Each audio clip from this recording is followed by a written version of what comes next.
Hey, Red and Black Nation. Welcome back to the channel of the Rockets' Ultimate Defender. Picture this.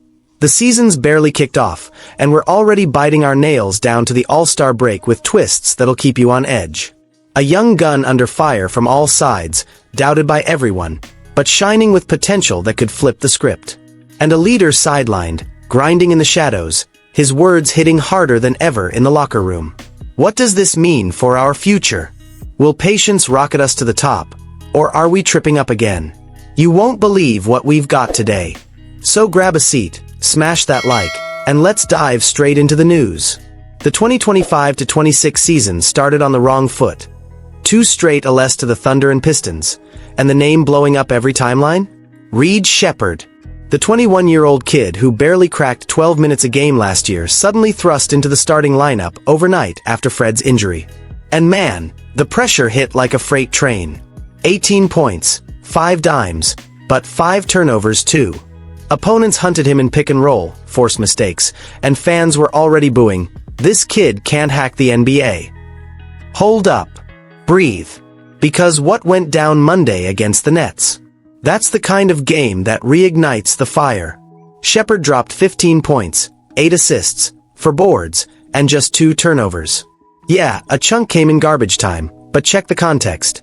He dictated the pace, hit Sengun in the post with crisp passes, created space for Tari Eason to slash to the hoop. Looked like a different player. Even Ime Udoka praised him post-game. He learned from last week's mistakes. And that's the key takeaway. Reed ain't Fred VanVleet 2.0. He's a second-year guy still adjusting to the league's warp speed, figuring out defenses that shift every possession. The big question, will the Rockets stay patient or cave to the win-now heat?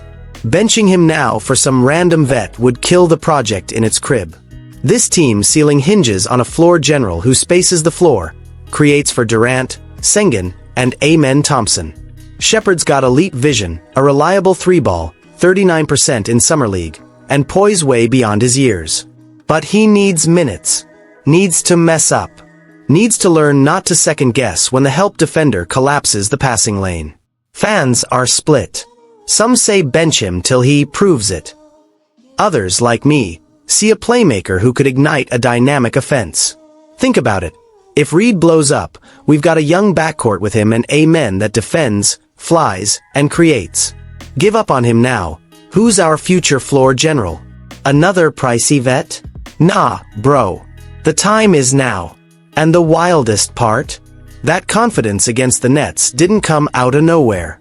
It came from film sessions, talks with Udoka, mentorship, from a guy who's out but never left the game. And that wasn't even the day's biggest shock. While we're hyped on Sheppard starting to show out, there's a voice echoing through Toyota Center without stepping on the court. Fred VanVleet.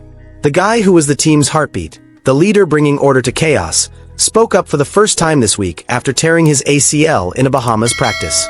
And bro, hearing him was like chugging strong coffee at 3 a.m. Ditched the crutches, now it's week to week, Fred said in that calm vibe we know. But real talk.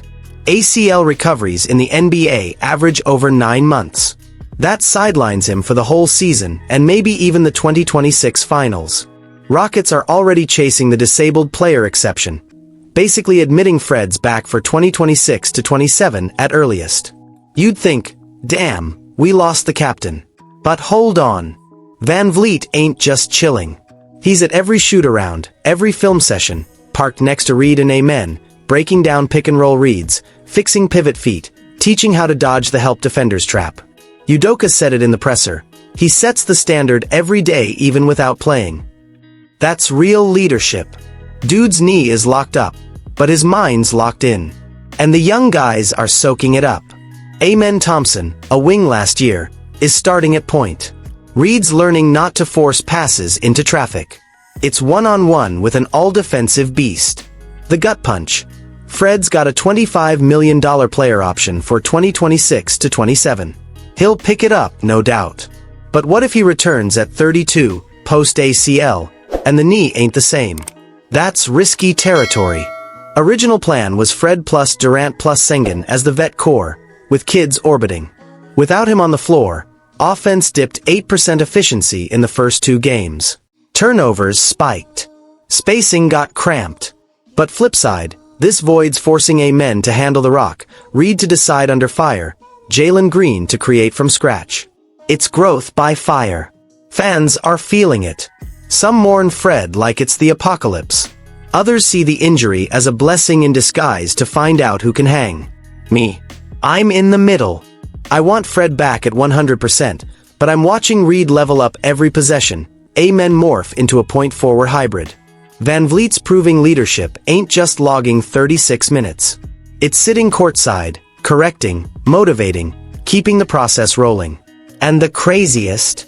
This quiet mentorship might save the season. If Fred returns in 2026 with a bulletproof knee to a battle-tested young backcourt ready to share the load, bro, sky's the limit. But what if the clock runs out? There you have it, Rockets Nation. On one side, Reed Sheppard learning the hard way that mistakes are teachers, proving against the Nets the future could be now. On the other, Fred VanVleet sidelined but more locked in than ever, guiding the kids with wisdom only pain teaches. Patience or pressure? Forced growth or collapse risk? Does Fred's injury open the door to chaos or a youth explosion? If Reed becomes the playmaker we dream of, do we even want Fred back as the starter? Now I want to hear from you. Trust the process or grab a vet now. Play and grind or straight to the top. Drop it all in the comments. I read every one. Smash that like, subscribe, and let's flood these comments with red.